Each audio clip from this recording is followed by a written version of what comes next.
Okay, so in the interest of time, we'll get started, and welcome everyone to the launch of our report on good jobs in the Inland Empire.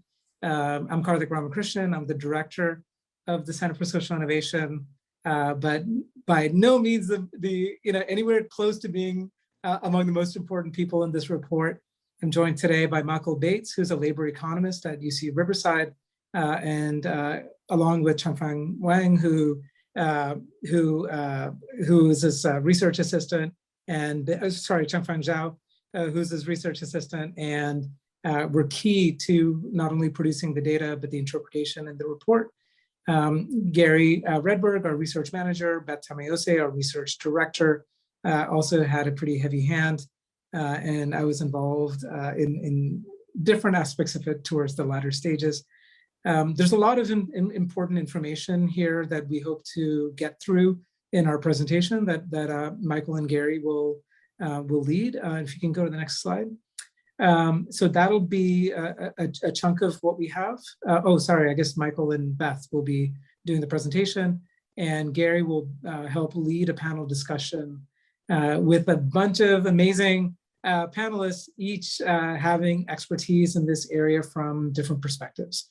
So we have Rob Moran from Riverside County Office of Economic Development, Mike Chavez from the Inland Empire Labor Institute, Tony Simons from the California Assembly, Senior Policy Advisor with the legislature and Chief Consultant on the Jetty Committee, Lowell King from Goodwill Southern California, as well as a member of the San Bernardino Workforce Development Board, and then Jessica Kezmerick from the James Irvine Foundation, who is lead on the portfolio on priority communities. We will end with Gary offering some closing remarks and next steps. So with that, I will turn it over to Michael and Beth. Thank you, Karthik, and thank you all for being here. As Karthik said, I'm Michael Bates. I'm an assistant professor of economics. So that means, I'm usually thinking about statistical methods and economic theory. I'm a bit new to this space, this type of work, but our team, particularly Changfang Zhao, who, by the way, is just finishing up his PhD in economics and will be looking for a permanent job soon.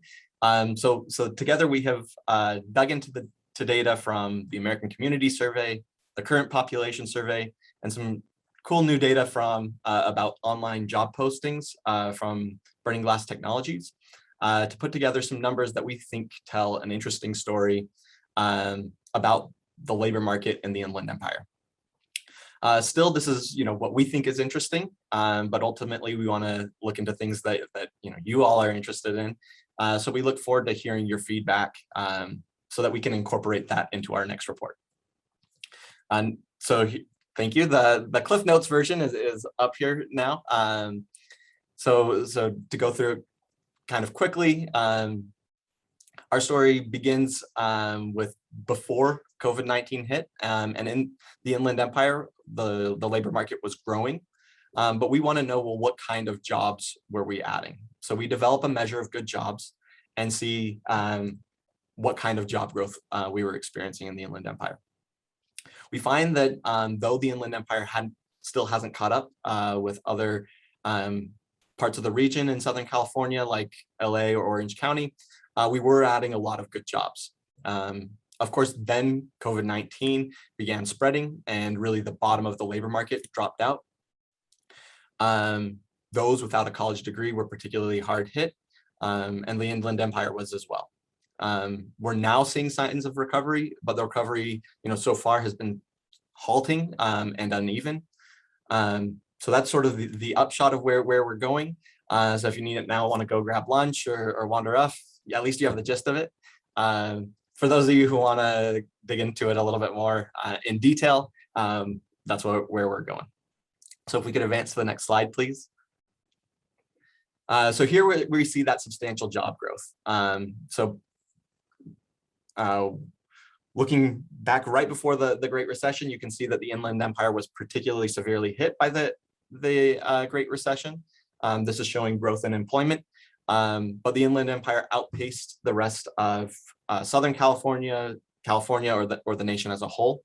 So the job growth we've now seen more job growth even before the Great Recession than other regions. Still, we're interested in, well, what kind of job growth are we seeing? Is this giving the kind of jobs that are going to allow people to have great fulfilling lives? Next slide, please. So to that end, we develop a measure of good jobs, and we try and take a straightforward, common sense approach.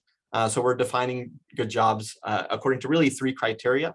Those are relatively high earnings, offering stability, and offering security. So for high earnings, we take the national median in earnings, and then we adjust for local costs of living differences, which is nice because then we can make cross-region comparisons. So that works out to about $43,000 in the Inland Empire, over $47,000 in LA and San Diego.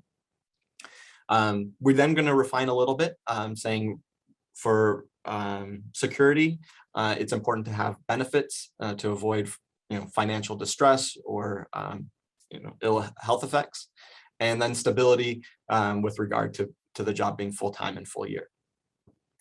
We then further split these jobs down by how accessible they are, so dividing by whether or not they require a bachelor's degree or not. So to give you a flavor of what we're seeing, here's some of the jobs that have the highest concentration of these classifications. I swear this wasn't cherry picked, but social scientists are right there at the top for good BA jobs. But of course, we see other things that you might have in mind, such as lawyers and judges, engineers, and so forth. For good sub-BA jobs, there's rail transportation workers, firefighters, supervisors of other occupations. So to give you a little bit of an idea of these classifications. Could we go to the next slide, please?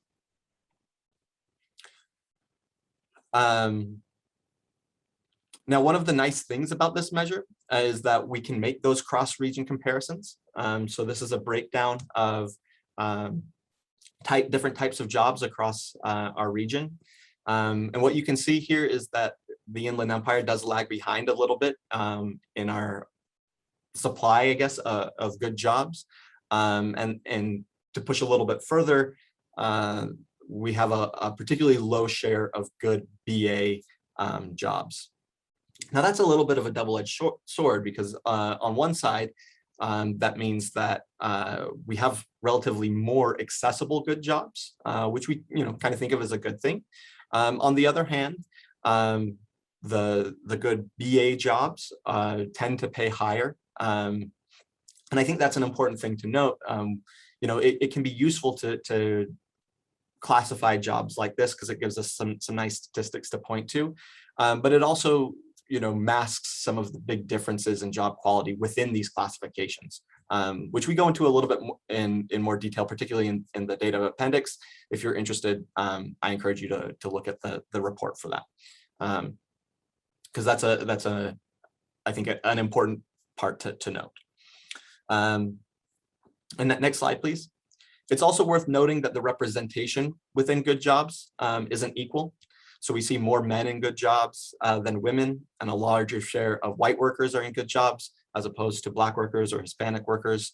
That isn't peculiar to the Inland Empire. So if you advance another slide, we can see the racial breakdown, please. And then one more slide, you can see that we cut this up across regions as well. The Inland Empire is not doesn't stand out on any of these classifications.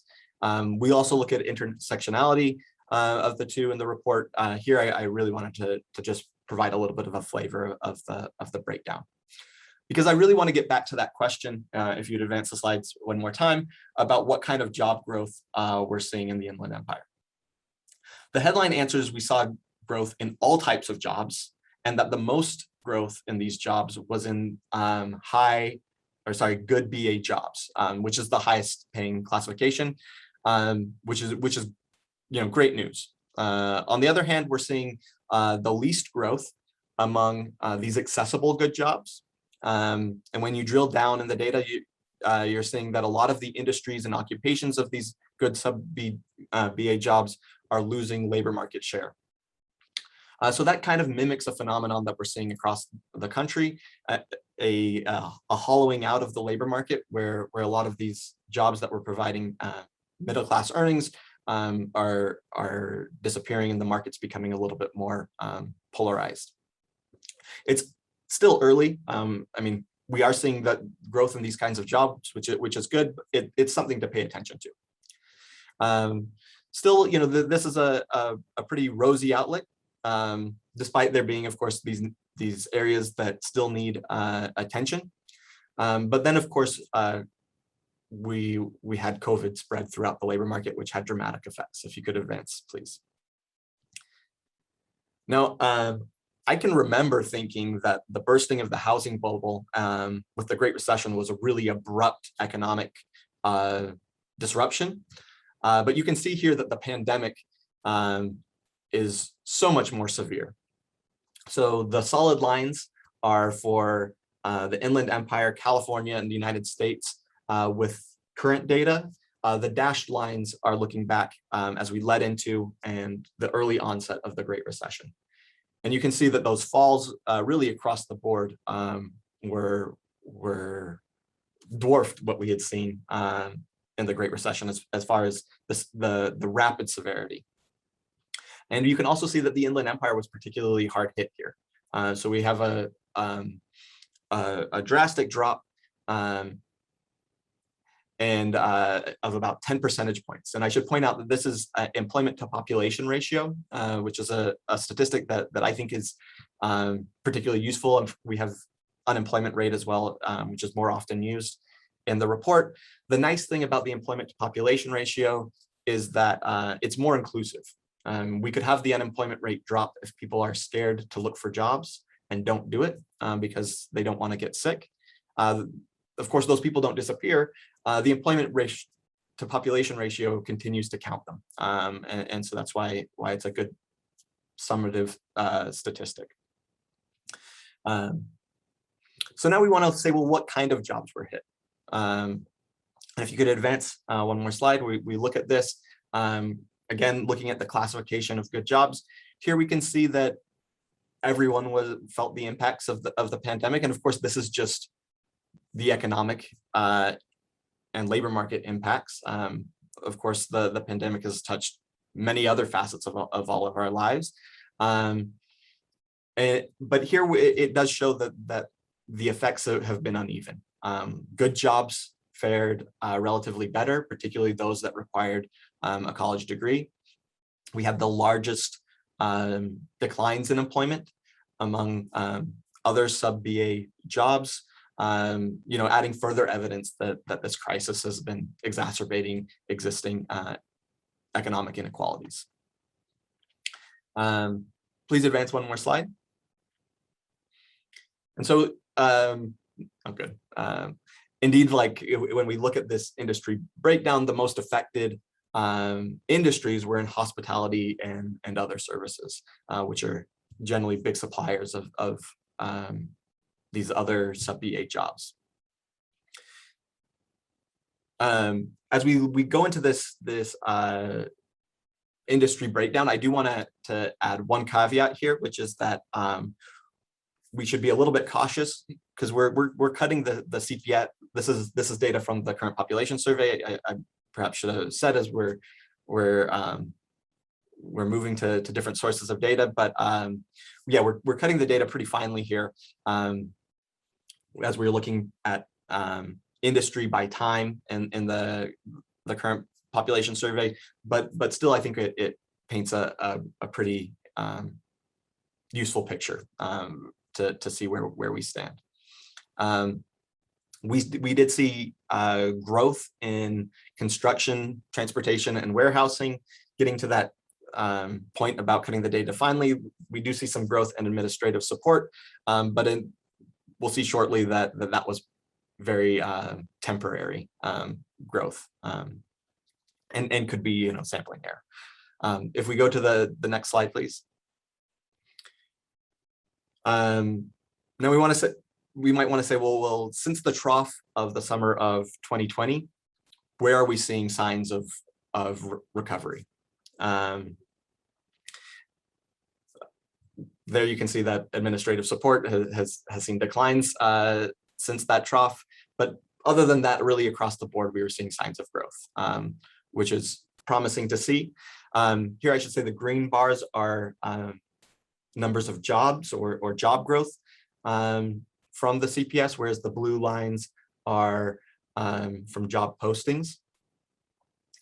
And that's coming from the online job postings from Burning Glass Technology. We're still a long way to go, but we are seeing some signs of recovery in healthcare, in hospitality, other services, which is good to see. And you start to seeing this here, that we're seeing more growth in postings than we're seeing in jobs.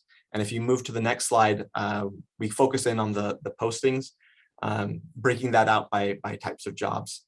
That also paints a useful picture. Can we advance the slide, please? Thanks. So what we're seeing is that the demand for workers is returning. That's particularly true for workers without a college degree.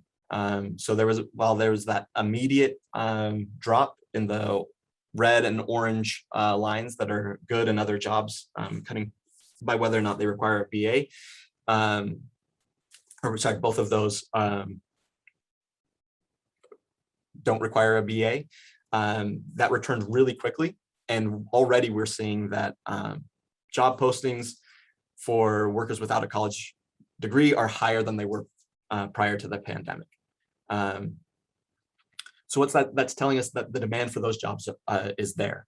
We're also seeing some recent growth and return to normal in demand for BA jobs. It's not quite beyond the level of pre-pandemic yet, but it's rapidly getting there. And that points to something that we'll go into a little bit more detail in just a minute. If we could go to the next slide, please. So the question is, well, where are we now with regard to employment, keeping in mind those numbers with postings? Employment growth in construction and transportation and warehousing has surpassed pre-pandemic levels. I think that's something that sort of fits with our understanding of what we've seen on the ground. We're still experiencing employment declines in retail and hospitality, manufacturing, administrative support, other services, professional, scientific, and technological or technical industries. All of those are still not quite where we want to be. Now, I'm about to turn it over to Dr. Tamiosa to talk about policy options, but I think before I do, I want to just hone in on one thing, and that is this gap that we're seeing between postings, the return of postings and the return of jobs really points to one of the primary influences is for the health of the labor market is still the prevalence of COVID-19, where we're seeing the demand there, but until we have people feeling safe and returning to work, we're going to be having this slack in the labor market, a lot of unfilled jobs. And so that's something that we need to keep in mind as we're thinking about policy options. Okay, all right, thanks, Professor Bates. So hi, everyone. My name is Beth Tamiosa. I'm the research director at the center, and we're going to be going through a couple of policy options that we've identified as ways that we can think about what this recovery could look like, but also about addressing economic development generally. So the first one we wanted to bring up was something similar to what Professor Bates just brought up, was this issue of public health, vaccines, and healthcare. And that's largely thinking about this in terms of the things that we need to think about for the recovery are similar to what we need to think about for COVID. So it's vaccination, it's talking about masking, but it's also talking about things like making sure that there are adequate benefits, there's sick time, that if folks don't feel well, that they don't feel compelled to have to go to work, because that can also adversely impact them in other ways.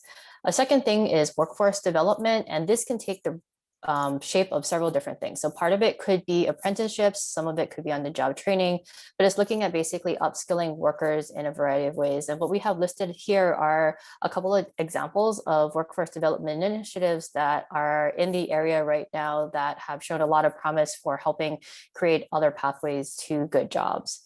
A third one is support and investment in research and development. And this is really looking at creating more jobs, creating industries, creating that base to be able to provide different types of employment opportunities. And this actually segues into the next one, which is talking about leveraging regulations and incentives. That's really thinking about how when government agencies think about what types of developments they would like to propose, a lot of times what happens is large companies get brought in with regulations and incentives. Basically, it's either we say like, hey, we'll give them a tax break, or we'll think about fast tracking their application through the development process. What we're proposing is that there are different ways of thinking about these regulations that don't necessarily focus on that particular aspect. What we could do also is say, hey, as part of the incentive package, can you also bring in training partnerships or be able to provide support for higher education institutions? Another one, and this actually ties into the workforce development, is exploring non-BA pathways for skills acquisition. And this is really rethinking the way that policymakers, but also employers, think about how we hire employees. So instead of necessarily mandating that a potential employee needs to have a BA, has to have all of these specific credentials, that there are other ways that individuals can gain the skills needed to be able to access these good jobs. And there's initiatives that are being taken at the federal level in partnership with large corporations like Apple and IBM that are exploring ways that we can skill workers in a way that they can access similar types of jobs that folks with BAs currently tend to only have access to. And the last one we wanted to bring up, and this is not exactly a policy option, but we felt that this was something important to highlight, was updating a regional narrative mindsets. And this is really thinking about like, how do we as a region brand ourselves? How do we work on attracting individuals, large corporations, thinking about like the research and development into this region to say like, hey, we have all of these great assets, and if you bring your company here, you will have access to them. And so three different initiatives we wanted to highlight were the Inland Growth and Opportunity, IE Squared, which is looking at our innovation ecosystem, and this new kind of idea of this Rise and Ready frameworks, which really starts looking at opportunity that's inclusive and is equitable. So next slide, please. These are a few examples of promising programs and initiatives, and a couple of these were brought up in the prior slide, but we wanted to just highlight things that are across both counties. For instance, workforce development boards in Riverside County and San Bernardino counties. There's higher education in terms of the Cal State San Bernardino Cybersecurity Center, but there's also different organizations that have looked at it in a more holistic way, from K-12, including community colleges, and how we look at apprenticeships and how they fit into this larger model. Next slide, please. On this note, we wanted to bring up that there is related legislation that has to deal with how we think about good jobs. And one of them that actually passed yesterday, so this is breaking news, is AB 701. And that effectively requires employers to disclose quota requirements. And this is something that has come up in the news when we think about employers like Amazon, when how workers there are treated, what the workforce conditions are like. And in this particular case, the idea is that employers will need to disclose to their employees, I believe within 30 days of hire, what the quotas would be and what sort of ramifications the employee would have to face if these quotas are not met. It'll be interesting to see how, this empowers workers to improve their working conditions, but we wanted to, bring that up as one example of legislation that, directly relates to some, a lot of the jobs in the area. Another one that we wanted to bring up was Proposition 22, which is looking at the classification of workers. And in this particular case, it was looking at trying to figure out in the gig economy, should we keep certain workers classified as contractors or if they should be classified as employees? And the crux of this particular issue was benefits, right? How do we figure out do you get benefits? Do you not get benefits? In this particular case, voters passed it to keep them as contractors, but California Superior Court invalidated this in August 2021, and there's ongoing litigation about this particular issue. But these both sort of highlight the plight of workers, right? Basically, how do they improve their conditions? How do they improve their ability to get raises? How do they improve their workforce conditions? How do they figure out if they can continue to have benefits? And all these things that also filter into the this idea of what we think a good job could be. All right, next slide, please. So we also wanted to bring up some future research ideas that stem out of some of the limitations of this. So one of the things is that the data is limited in a couple of facets. One of them is that the online job posting data tends to skew towards higher paid skilled jobs that require the BA and may miss other forms of posting. And we all are aware that there's a lot of jobs that aren't necessarily posted online, and the Burning Glass data doesn't necessarily capture those jobs. There's a need for more data, especially current local data, and there are future opportunities to figure out ways that workforce development boards can capture some of this information. Another thing is that the definition of good jobs is somewhat variable. It really depends on how you want to define your variables and your metrics. And so other aspects we wanted to bring up are things like workplace safety and conditions, which are things that, for instance, were brought up in the AB 701 that I just mentioned, that, dealing with workforce safety and conditions. If you're being measured on how much your output you're going to do, there's the potential for a lot of injuries. Other things are about the tenure of employment, how long somebody's actually able to stay in a particular job, and opportunities for advancement.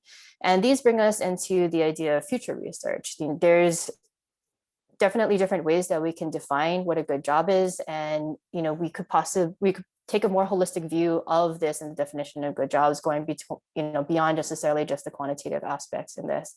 And as I mentioned earlier, there's opportunities to collect different types of data. So for instance, things like injury rates and tenure are important to thinking about the attainment of a good job, but also being able to hold on to it and move into better and better positions. All right, excellent. Thank you, Michael and Beth. So we can keep the spotlight on Michael, Beth, and I, and then we'll move to a short question and answer period. But first, just to do a quick introduction, my name is Gary Redberg, and I'm the research manager at the center. I'm going to be moderating our panel in just a little bit, but first we'll just have a couple minutes for questions and answers about the presentation. So feel free to ask a question, or you can put your question or comment in the chat box as well. We'll check there. All right, well, we will move to the panel discussion then. We'll probably get some interest going there. So we'll move to our panel discussion. So we've asked a diverse group of stakeholders to come together to react to the report and also talk more broadly about good jobs in the region. So first we'll have each panelist introduce themselves and give a little background about the organization that they represent and what efforts they're currently working on that support good jobs. So if we get the spotlights ready for everyone. First, I will ask Rob Moran if you'd like to introduce yourself and talk a little bit about what you guys are all working on in terms of good jobs. Sure. Thanks, Gary, and appreciate the opportunity to participate. And thanks for everybody for joining. My name is Rob Moran. I work with the County of Riverside Office of Economic Development. And this is, a really exciting discussion that's taking place in our region. And our efforts involve, kind of primarily changing the industry landscape in Riverside County.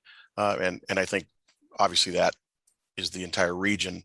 But we are actively involved in many of these initiatives that you're seeing in the, IE Go and Regions Rise and IE Squared, Oasis, which is one that I don't think was mentioned, but there's a tremendous amount of activity in terms of seeing, quote, good job growth here in the region.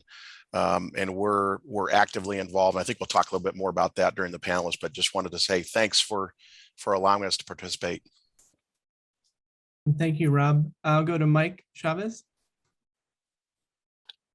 All right. Good morning, everybody. First of all, I want to thank the folks from CSI for the invite to be part of this panel. My name is Dr. Mike Chavez. I'm an assistant professor of sociology at Riverside City College, and I'm the executive director of the Inland Empire Labor Institute, which is the C3 wing of the Inland Empire Labor Council. What we head up right now, among several major projects and different tables that we have a seat at, is the Inland Empire's main high road training partnership project, which is looking at the transition from current state of the industry jobs around logistics and how we can strategically throw resources together to convert diesel to electric, and what that means to really reshift the ways in which we think about the footprint and overall impact that the logistics industry has here in the Inland Empire. Excellent. Thanks, Mike. Next, I'll go to Tony Simons. Good morning, everybody, and thank you so much for asking me to join you today in this important conversation. My name is Tony, and I serve as the Chief Consultant to the Assembly Policy Committee that oversees issues related to small business development, international trade, workforce development, and economic development programs. Our chair is a local assemblyman. It's Assemblymember Sabrina Cervantes. She represents the 60th Assembly District, including the cities of Corona, Norco, Eastvale, Europa Valley, and portions of the city of Riverside. Ms. Cervantes has actually been on the Jobs Committee for 5 years and served as our chair during the last 3. So it's been just a real pleasure to work for her and work with her because of her just vast knowledge of the area. My job is to really support the chair and the committee members. I write reports, bill analyses, and I essentially serve as a kind of policy advisors to help members advance legislation and budget actions that they ultimately vote on. A core issue for our committee is the issue of inclusion and social justice.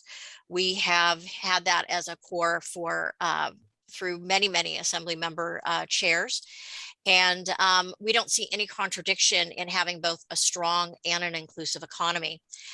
In prior years, our committee has held joint hearings with other committees that have resulted in a permanent $300 million for career tech programs in our K-12 system. Chair Cervantes has obtained funding for veteran service centers at local community colleges. And then in the current session, we've advocated for and we're able to get an additional $15 million for our community college contract education centers to fund new and incumbent workers, primarily in small businesses. We host a monthly regional and statewide roundtable, and our monthly roundtable has regional and statewide stakeholders. We discuss a number of issues around economic recovery, and we also participate in large events like the California Economic Summit, but also smaller, more focused events. We're actually a partner with Alonza and the Center for Innovation on an initiative of our Salton Sea, investing in people in a thriving region. So in addition to exploring how to diversify the economy around the Salton Sea, one of the reasons we're most interested in that is looking at identifying practical aspects of inclusive economic and workforce policies. Thank you, Tony. I'll go to Lowell King. Good morning. It's great to see everybody. I appreciate the inclusion, and it's good to see some folks I haven't seen in quite a while. My name is Lowell King. I'm with Goodwill Southern California. A little bit about Goodwill. Goodwill served the Inland Empire since 1928. We are one of the longest serving continually operated nonprofits in the region. The mission of Goodwill is transforming lives through the power of work. We provide job training and placement opportunities for individuals with barriers to employment, which includes individuals with disabilities, at-risk youth, the justice involved, individuals experience homelessness, and our veterans. Currently, we have some very pretty amazing programs going on in partnership with both San Bernardino and Riverside County Workforce Boards. We are a provider of the Prison to Employment, or P2E program. This is working with those that are involved in the justice system prior to being released and working with them to secure good jobs once they're out. We also have a Hvrp program, a homeless veterans reintegration program. This is a federally funded program working with our veterans to get them going in the right direction if they find themselves homeless or in the verge of homelessness. WIOA youth program throughout our territory. We have a very cool program that's just, that is at my heart 100%. It's a program that's just being launched. It's a CNC machinist training program for individuals who have autism. This program is just in its very, very infancy stages. This is in partnership with San Bernardino Valley College, the County Workforce Board. We've modeled this after a pilot program we ran in LA. And just amazing numbers, not a huge impact. We've had in 2 cohorts, we've had 23 individuals go through the program. 24 enrolled, 23 completed the program with a 90% placement rate upon completion of the program. These jobs tend to pay anywhere from $35,000 to $45,000 to start a year. And these are individuals that may otherwise be overlooked in the workforce. So just a tremendous program. Currently, we also have our social enterprises, our retail stores that we leverage for work experience for the populations I just talked about. Currently, we operate 24 retail stores in the region, 6 donation centers and bookstores, 3 centers. We have our campus here in San Bernardino and a transportation hub in Ontario. So that in my conversations during this will be really through the lens of the individuals we serve. So those are the populations we serve. So that is going to be my focus during our conversation. Thank you. Thank you so much. And last but not least, we have Jessica. Thanks, Gary, and thanks to everyone for the invitation to be part of the panel today. My name is Jessica Kezmerick. I'm an initiative director with the James Irvine Foundation. We are a statewide private philanthropic organization that is committed to helping low-income Californians have the power to advance economically. And for us as a foundation, we primarily do that through work. I have the pleasure of overseeing an initiative called Priority Communities, which is supporting community-driven efforts to develop inclusive, thriving economies for residents. And we're focused on 5 cities that are outside the coastal regions of California. So they include San Bernardino, Riverside, Stockton, Fresno, and Salinas. So these are communities that actually have a lot of the similar sort of characteristics that we learned about today in this report. Economies that have probably lower opportunity industries, lower quality jobs that are driving the local economy. And we're helping communities work together cross-sectorally to address that challenge and to think about creative solutions to bringing good quality jobs to their regions. We do that by a few different ways. We definitely support cross-sectoral partnerships that include labor, industry, policymakers, to be able to work together on solutions. But we also look at ways that we can invest in community groups, particularly those that represent worker voice and the workers who are persistently earning low wages, being able to have the sort of common language, understanding of the economy and what drives the economy, and being able to have sort of equitable power to be able to sit at those tables with other industries and policymakers to inform and lead on policy solutions. We also support quite a bit of workforce development. So we are looking at ways that are, sort of proven and holistic in thinking about the workers' advancement in terms of upskilling and providing, new opportunities for quality training. So we've done a lot around apprenticeships and are looking at how apprenticeships are a model for workers to continuously get that kind of quality training that can adapt and put workers in good quality jobs without, a lot of requirements in terms of like educational attainment. We're also looking at ways to support local economies thriving and staying, keeping capital local and ensuring that capital flows to folks who can help create local jobs. So we've been supporting quite a bit of work that's strengthening the local entrepreneurship ecosystem within communities to ensure that there are opportunities to create new jobs for people who have ideas that can help benefit the local community, and also that there are the barriers that exist to helping local businesses grow, that some of those barriers are also mitigated. So that, we're looking particularly at things like infrastructure and construction, and how some of the requirements that are needed for, contracting and good jobs that could stay local, how some of those barriers prohibit the growth of good quality jobs locally. So that's a real high level overview of some of the work we're doing in places like the Inland Empire. Excellent. Thank you, Jessica, and thank you, everyone. So we sent over a preliminary draft of our report to all the panelists to review. So first, we'd like to get your initial reactions to the report. What things did you find that were the most interesting about the report or presentation today? And is there anything that stood out or surprised you? And feel free, anyone can jump in.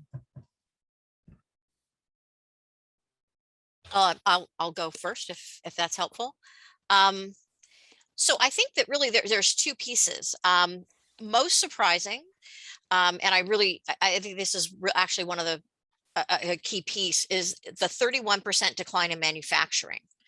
So while COVID, we saw that 36% decline in accommodation and food services, 25% in other services. That was expected. It's always good to have numbers, but I think it would be very interesting to drill down more specifically about what was associated with this decline in manufacturing, particularly as your report points out that it is continuing to be a lagger, and in fact that employment in manufacturing in the region is still down more than 10% from pre-pandemic levels. So it is more damaged in an employment sector than the region as a whole, the state as a whole, and even the nation. And of course, our committee really likes manufacturing jobs because they tend to have the ability to get higher wages, opportunities for small business, supply chain, they have higher multipliers, etc. What stood out, however, most were, I think we've covered in a lot of ways, and that's the real limitations for good jobs for individuals with less than a BA. I think that's really, if I was going to be suggesting kind of work groups, so not just research, but work coming out of here, it would be, how do we create on-ramps to high road jobs for these people that have less than a BA, whether it's creating career pathways, or whether it's helping them transition into other sectors that have a higher propensity for getting those better jobs. Hey, Tony, this is Rob Moran with the County of Riverside. Yeah, I too had that same initial thought, and I might caution, and perhaps the research team could clarify this, but I think that indicator is based on some job postings through Burning Glass Technologies, and so perhaps that's maybe a related indicator, but I don't know if that's total and official data at this point. So I would just caution that I think that one merits a little bit further research on that. So that's my perspective.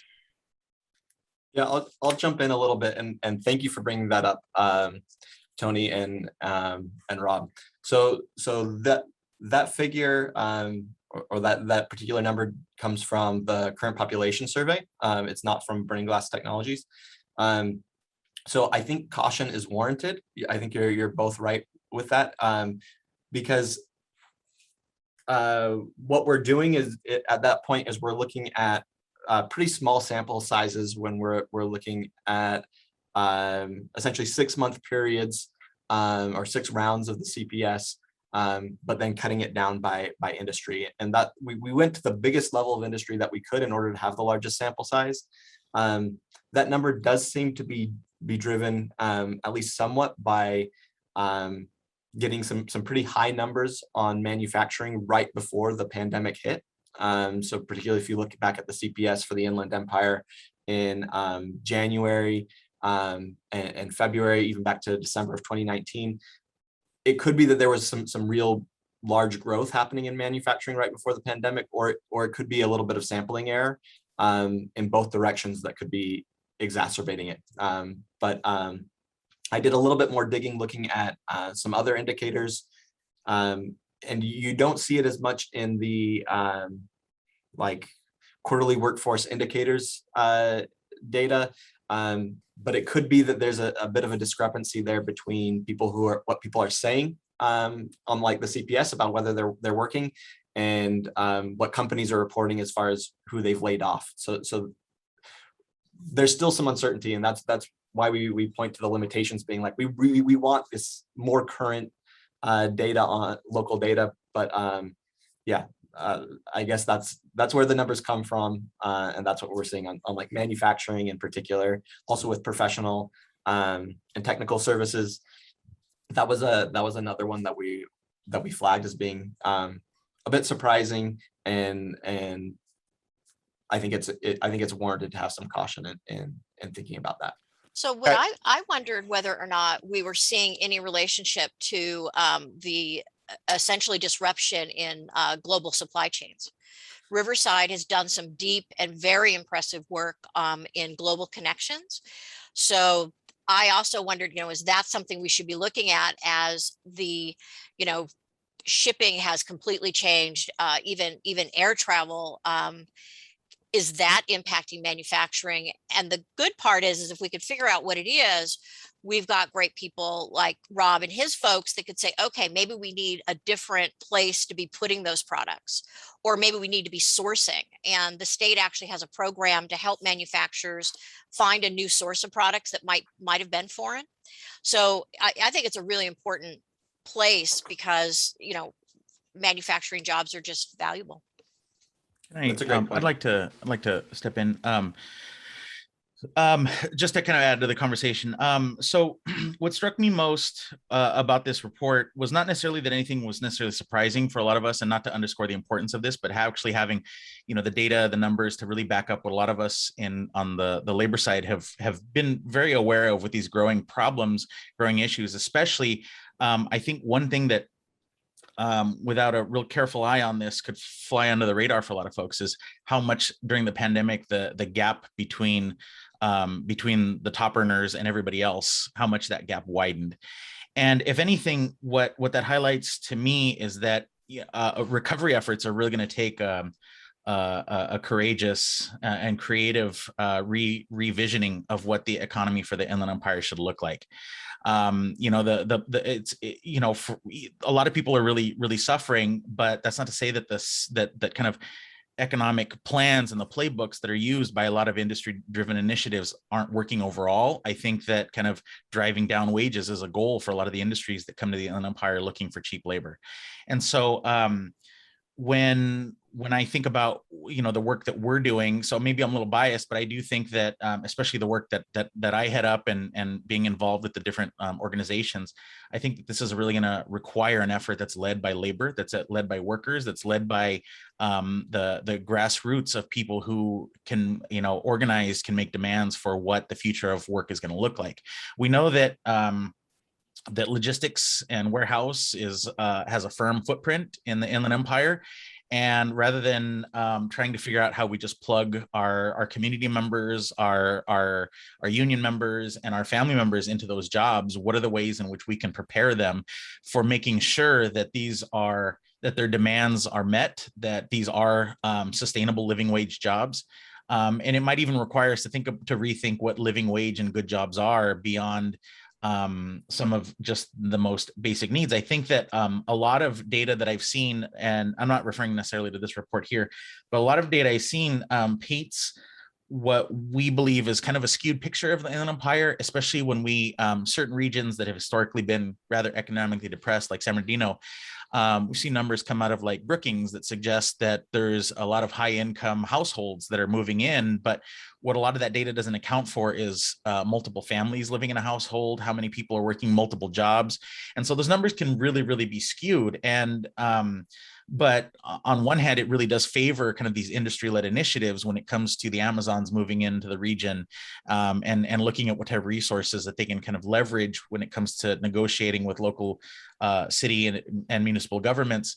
But really getting down to the nitty-gritty of what is the real experience of folks and how are they witnessing firsthand the consequences of the major shifts that have really been exacerbated. We know that the Inland Empire region has been moving in this direction for quite a while. And in many ways, I think a lot of worker advocates and other CBOs have really been chasing after rather than trying to take a much more proactive stance. And I think that's going to be some of that radical re-envisioning that's going to be necessary as we move into the next decade. And especially as we're meeting the demands of an aging population, of a population that is now facing the realities that maybe they hadn't before with the absence of access to sustainable and affordable healthcare and housing. And as well as displacement, not just in terms of residential displacement, but even in terms of job displacement. We're not going to stop automation in a lot of these sectors, but what we can do is prepare workers for the new types of jobs that are going to rise from that. And I think that a lot of times that ends up getting put on the back burner when it comes to defining what we want to see in the future for our communities, for our families, and for ourselves. Thank you, Mike. Jessica or Lal, do you want to jump in? Yeah, actually, I want to build off of what Mike was sharing, because one of the things that I think that needs to be part of the conversation is looking at the way that work is changing so rapidly, and how workers are bearing more and more the risks associated with being in work. So, it's not just about pay and benefits, but even just thinking about your career trajectory or upskilling. Like, it's a constant sort of effort for workers to be adapting and to bear all that risk that's that usually, or that had been shared by employers as well. I also think that there's an opportunity for us to think about how quickly work is adapting. Automation is accelerating. The types of work that we're sort of envisioning now is not going to be available in 5 or 10 years. So what does that look like going forward, and how do you as a community work together to structure potential solutions and opportunities that really do address the needs of workers going forward? Yeah, I wanted to jump in there real quick, and I'm glad Mike brought this up, because that towards the tail end of his comments about automation, and that I think that's critically important that we start preparing for that now, because it is going to be coming quickly, and it seems like every new facility that gets built in that space becomes more and more electronic and automated. And I think preparing for that going forward so we can, benefit from it on multiple levels is going to be truly, truly important. Yeah, my comments were very ssimilar. Nothing really. When you've been around like me since the dawn of time, nothing really surprises you anymore. But I want to really congratulate the folks who put this report. An incredible report, very good information. My comments were not dissimilar to Tony's around manufacturing. Both Goodwill and the County Workforce Board has invested heavily in manufacturing. If we're seeing continued declines in there, that is not good. I'm encouraged. It was mentioned a couple of times some of the initiatives that are working. I think we need to continue to highlight those.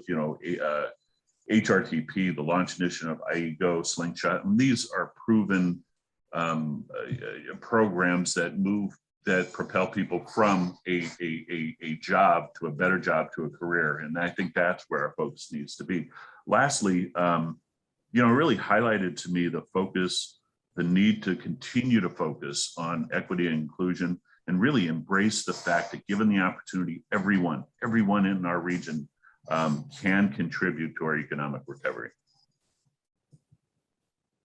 Thank you so much. So for time purposes, I'll move on to the next question. So we talk a little bit about this in the report, but as we note, this is very much a snapshot in time of the landscape. It's changing very rapidly, especially with COVID-19 and the impacts of that. So considering that, what additional data might we need to further explore good jobs in our region? And what type of additional indicators would be helpful? We talked a little bit about the limitations of some of the data that we do have, but how could we better collect this data and what type of data would we need? I'll go first if no one else wants to jump in first. I'm happy to go differently. Okay, so I think that the report does a very good foundation from which to move on. The things that struck me that would be helpful are what are the current career tech programs that are in the regions and which ones are part of or lead to these high quality, high road jobs. Who decides what the next career pathway is going to be? Do we really have that in the hands of workers and students? And so that means they need to have an entire program that is really helping them to kind of think longer term. The community colleges actually have I think it's only a 3-credit course, but about career development, and it's eligible for high school students. But again, the part of the research is where are we doing that type of work and where should we be doing that type of work? And then the last area is really what are the skill sets that are required for these good jobs? And I agree with the previous speakers, we need to really look at that definition of what is a good job. And then looking at that are like, what are the top 8 skills that are similar?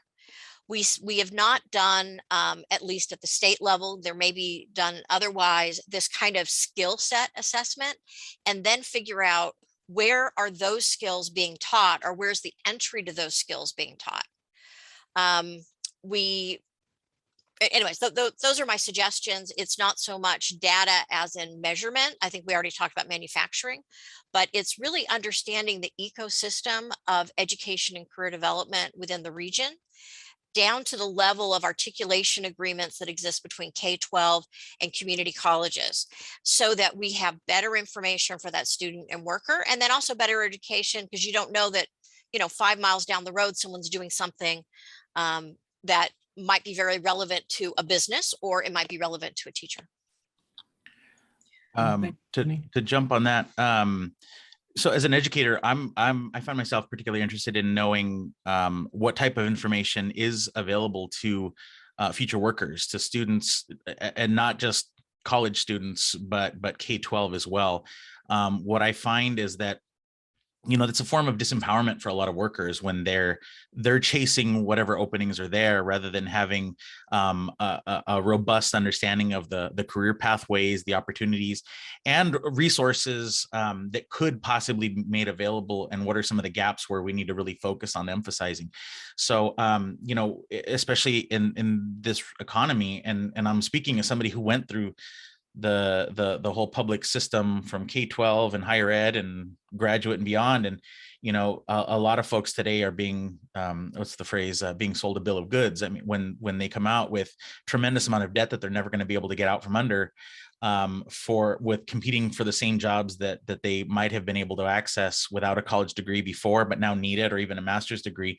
We really need to be emphasizing what kind of the attitudes and understanding for other types of work in the trades look like, and what type of apprenticeship, pre-apprenticeship, and apprenticeship readiness programs are actually already out there.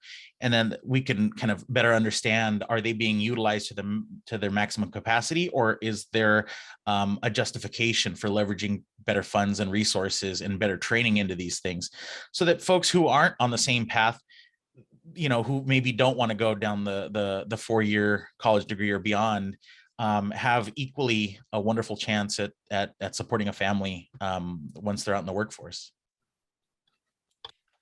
I can just jump in here. Sorry, Jessica. I just wanted to respond to a couple of the points that Tony and Mike made. I think that these are really big questions, and it's something that we've thought about a bit at the Center of Social Innovation. This, what are the industries, what are the pathways for success? I think part of the problem is that, like, looking at the research landscape in labor economics, we just don't have that information right now.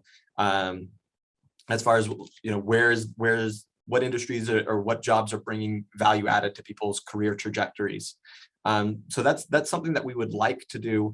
I mean, it would still be limited in that it's hard to predict what's going to be useful in the future. But even that retrospective is not there currently. So one of the things that I sort of in the long term that we would like to do is, if we could access the EDD payroll records, we could have a longitudinal view of workers, and then see as they interact with different industries, what seems to be the industries that are adding a lot of value to those workers' lifetime earnings, right? Because that's really what we care about, and that's, I think, one of the big questions that's still out there in labor economics more broadly. But it would be amazing to do that research, here in California and locally across the state. So sorry to jump in, Jessica, but I did want to talk about some of the things we're thinking about in those regards. Sure. I was just going to add, we've done a lot to actually hear directly from workers about what constitutes a good job in their minds. And, I think pay, benefits, stable hours are sort of the baseline, but there are things that might be more difficult to measure, especially given what Michael just shared. But these are elements of good jobs that I think should be part of the conversation. They include things like, the employer's sort of investment in the worker in terms of like their development. So, ongoing training, but also like, the kind of increased responsibilities on the job that, provide good sort of experiences within the workplace. There's some kind of measure that folks talk about in terms of like dignity and respect. And I don't know how you measure that, but there is something there that folks are thinking when they are, in the experience of work. It's not just about, their pay, obviously that's critical, but their experience, in the workplace, and how can employers, look at the person beyond just, a widget in the workplace. So I don't, again, those are really hard to measure. It's not something that can be easily quantified, but I do think it's part of the conversation around what makes work good and stable for people. Excellent. Thank you, Jessica. Does anyone want to respond to the question on data, or I guess like the larger question about how you define what a good job is? Yeah, just one other thing, one other metric that might, I think, be useful for thinking about good jobs and access to them is looking at actual representation in collective bargaining.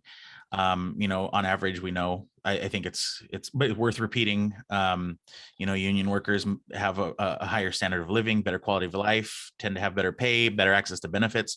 Far from perfect in a lot of instances, but relatively speaking, when the type of relationship and resources available through union representation and collective bargaining, I think really establishes the kind of perspective that a lot of folks have. We know that there's been, especially when it comes to looking at who trusted agents are for information regarding politics, regarding economics, having a trusted representative helping workers navigate that really uneven, unequal terrain is tremendously helpful in shaping local and regional economies. Hey, Gary, I'm gonna throw one more thing in there, not to, Lowell, did I cut you off again? That's all right, brother. Go ahead. Go ahead, please. No. Go ahead. I'll follow up.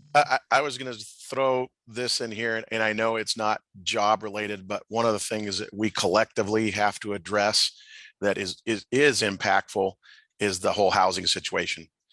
And it's increasingly getting out of reach for folks.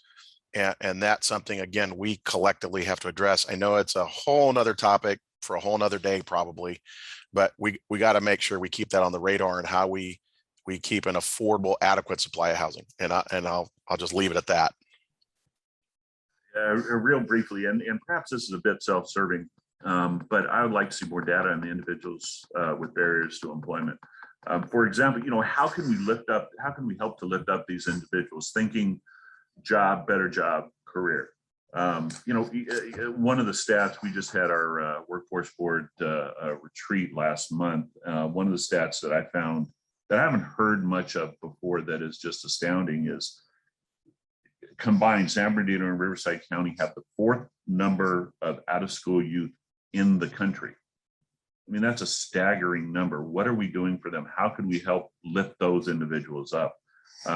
Collectively, we came, my takeaway from the retreat was, our focus on that population and foster youth was how can we make a real impact on our disconnected youth, one that is intentional, aligned around strategy and smart resource development.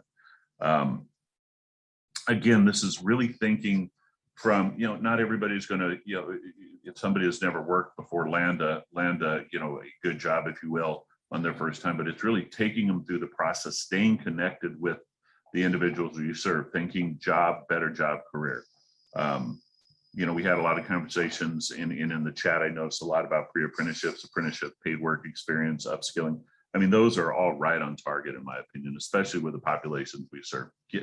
Let's get them in the workforce. Some of the folks just, we talked about the individuals we serve. If you've been incarcerated for 25 years, you just need to work, right?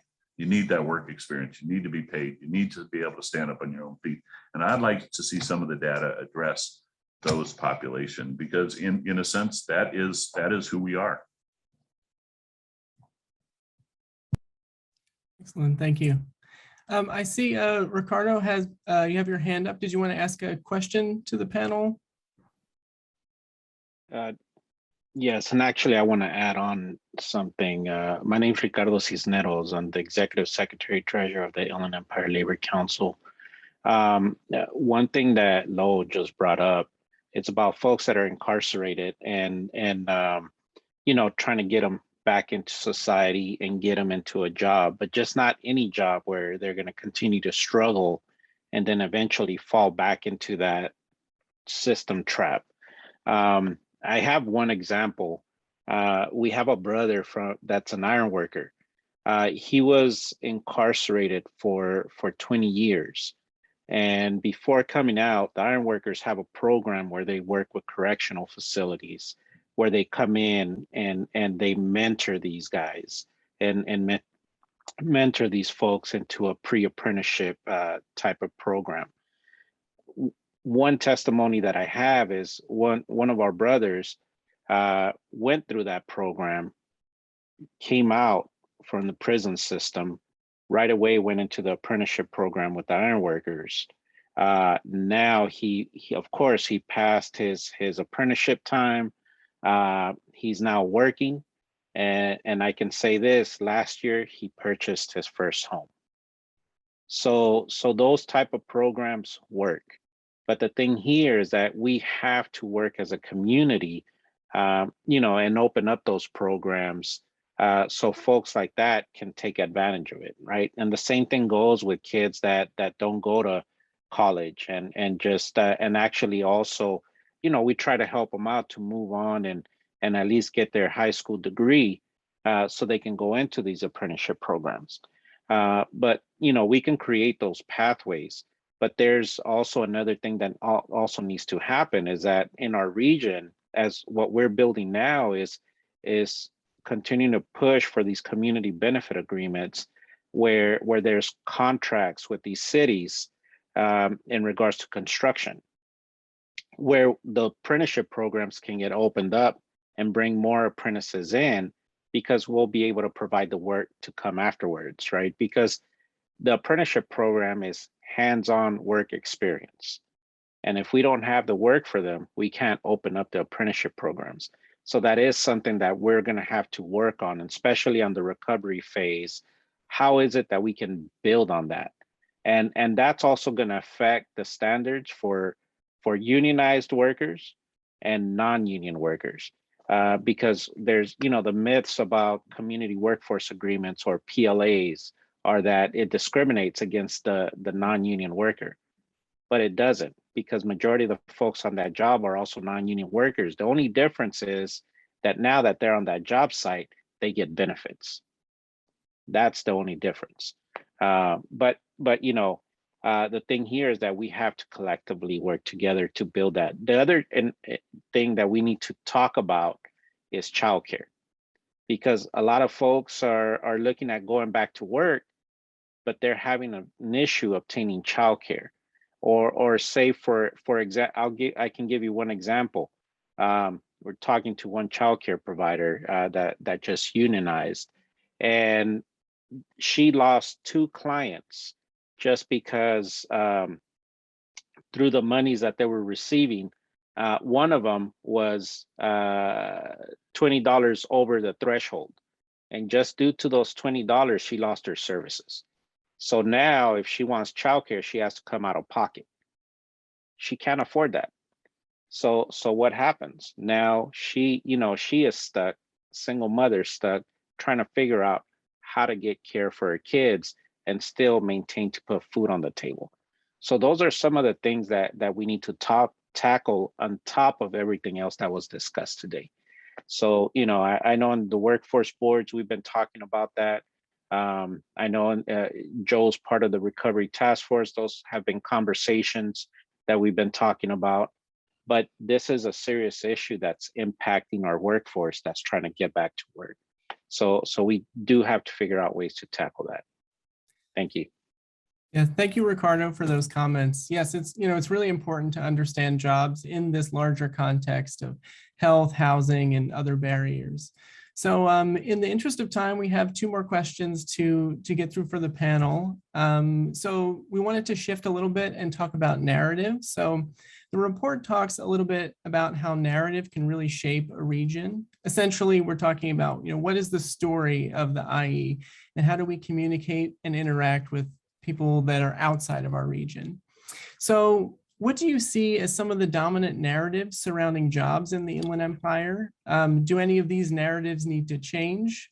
And essentially, how should we be talking about good jobs in the IE?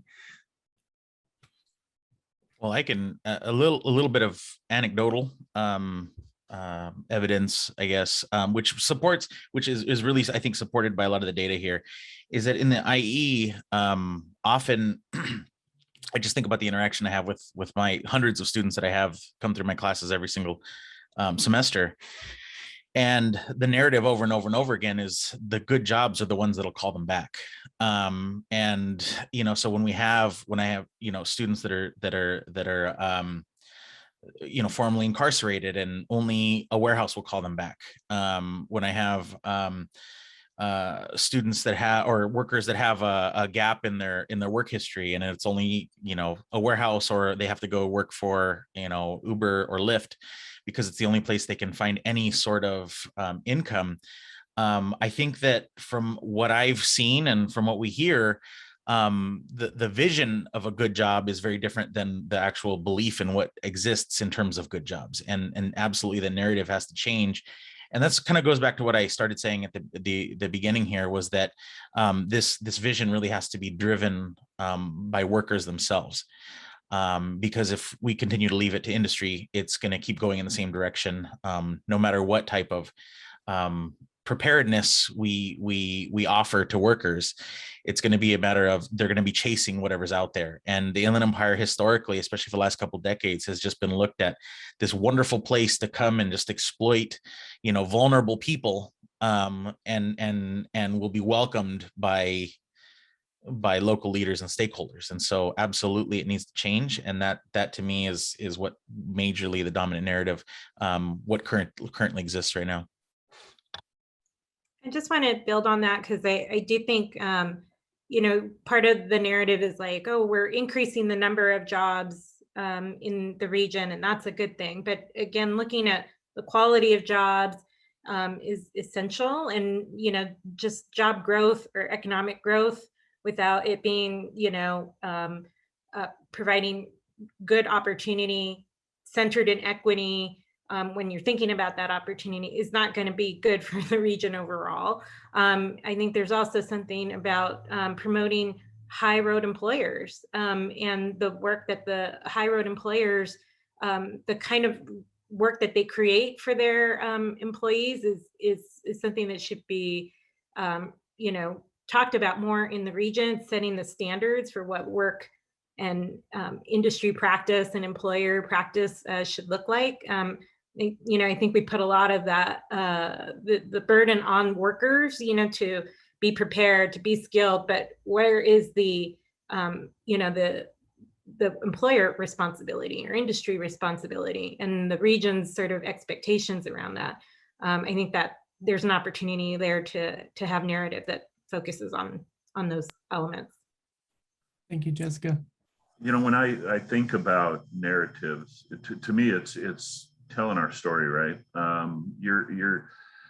The dominant narratives are, we all kind of know what they are. But we have some tremendous amount of success going on in our region. First zero emission rails in what the Western Hemisphere is right here in our backyard. How does that connect to jobs? How does that, let's tell that story. Let's talk about that more and more. Share with businesses, and I think Jessica touched on this. Share with, share about businesses that believe in us, believe in what we're doing. US Rubber, for example, an amazing organization that feels called, if you will, to hire the justice involved. That is who they're hiring. That is their target audience. They pay well. They have benefits. It's a good employer. So it's, words are powerful, and we just need to continue to tell our story. It's all about marketing. It's all about, let's talk about the successes. Are we going to change everybody's mind? No, but let's talk about who we are. There's some amazing stories in our region. I think one of the really very much agree with what people are saying.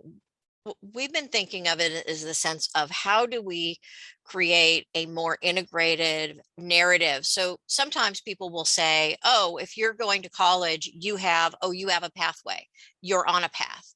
But it seems that what we need to have is the ownership of your career pathway, whether it's college or it's an apprenticeship, or you're going to go work at a fast food restaurant because immediate dollars today are important.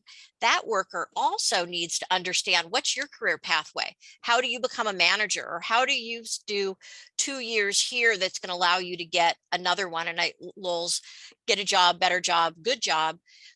But I think that maybe a piece of this could be this idea of owning your career pathway, and every student can own their own pathway. And that can start as a very early narrative that we're telling kids in the IE that they have multiple choices, and then they also cross back. So it's not like you choose to be a doctor when you're in 3rd grade and that's where you have to go. There are so many really good workforce training programs that are in the IE. I've been just so impressed, but it's also scaling those up in dollars. A lot of the state programs are these teeny tiny little amounts. So we have to be, recognizing, in order to have a real, if I got to own a career pathway, I need a real program at the end that's going to have funding over a period of time. So that's my suggestion. Excellent. Thank you, Tony. So before we move on, I just wanted to give Rob the chance to comment from an economic development perspective.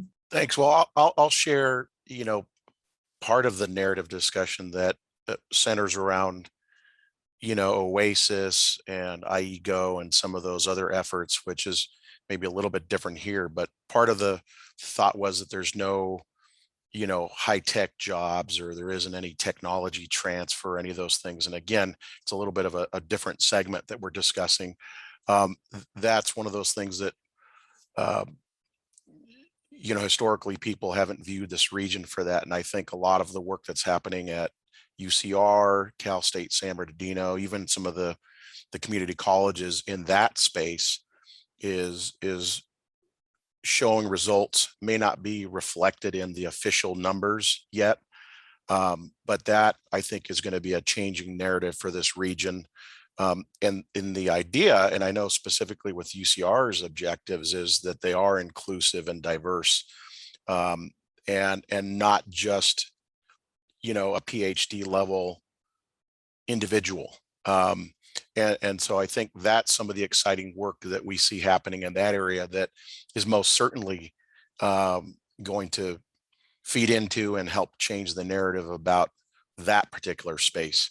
And I know Excite and Oasis and IEGO's efforts, which is not just high tech, that's kind of sustainable logistics as well. There's a lot of work being done in that space. I think that's pretty exciting that you're going to start to hear more and more about that. Excellent. Thank you, Rob. So we have just a couple minutes left with our time. So the last question for the panel has to do with strategic action. So thinking about the IE as a collective region, what would be one or two major strategic actions we could take that could support and grow good jobs here in the IE? We also want to think about, in terms of those actions, how we can ensure the actions are inclusive and they're lifting up all the residents here. Well, I'll kick it off. I think with all the recovery dollars that are poised to come into the region, through infrastructure investments, which is very broad, right? You can look at it from transportation, housing, childcare. I mean, there's so many of areas that are going to have significant investments coming down should a recovery plan be approved eventually. But what is the job strategy in each of those opportunities? I think that needs to be front and center. And how is equity going to be proactively embedded in that? So building off of like what Lowell was sharing earlier, looking at the hardest to reach populations, those who've experienced the most barriers, like what is the strategy for ensuring that they're prioritized for good jobs through, these various projects. And then I also think, ensuring that there's measures like local hiring agreements, local purchasing requirements that, will help to support businesses in the region, which then means they can hire people locally and ensure that there's, employment pathways for folks. There's two things that I'd like to uplift, and one of them, Jessica, like you said, an investment in infrastructure. Absolutely, there has to be that. I think that a really easy, or not easy, but a really obvious target, I think, would be an investment in the type of infrastructure that provides for upskilling and retraining, particularly through CTE programs, which is partly the work that I do.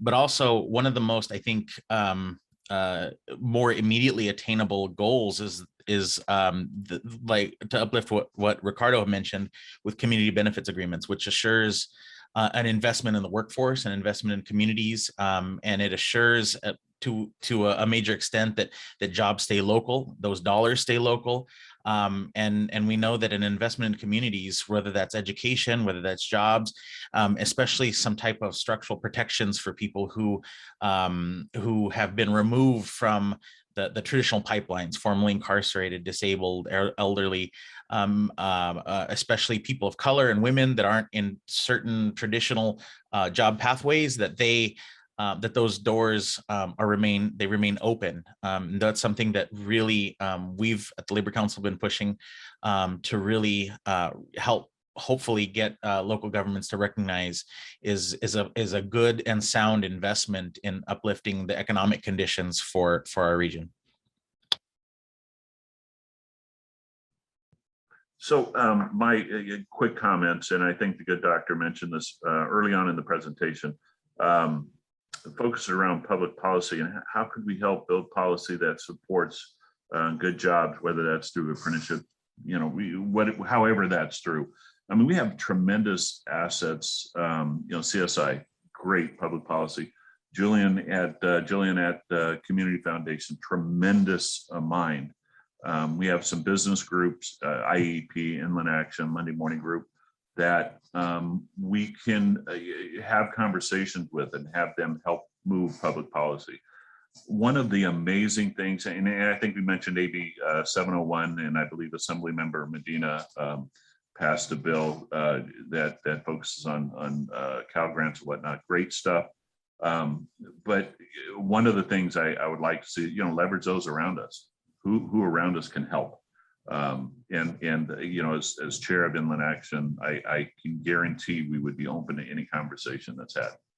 Thank you, Lowell. Any more comments on this or just in general before we have about 2 minutes left, Fro? Yeah, I had a recommendation. My idea was for actually the center itself to become a convener, particularly around historically underrepresented groups. There's a lot of different programs that are coming down the pipeline at both the federal and the state level. All of them are requiring inclusive activity. All of them are requiring, an alignment with WIOA targeted populations. The challenge is, how does that actually happen? And I really think that the center could be a convener to make sure that all the various groups that are trying to do this really deep work are aware of the programs that they need to be plugging into so that their voices can be heard.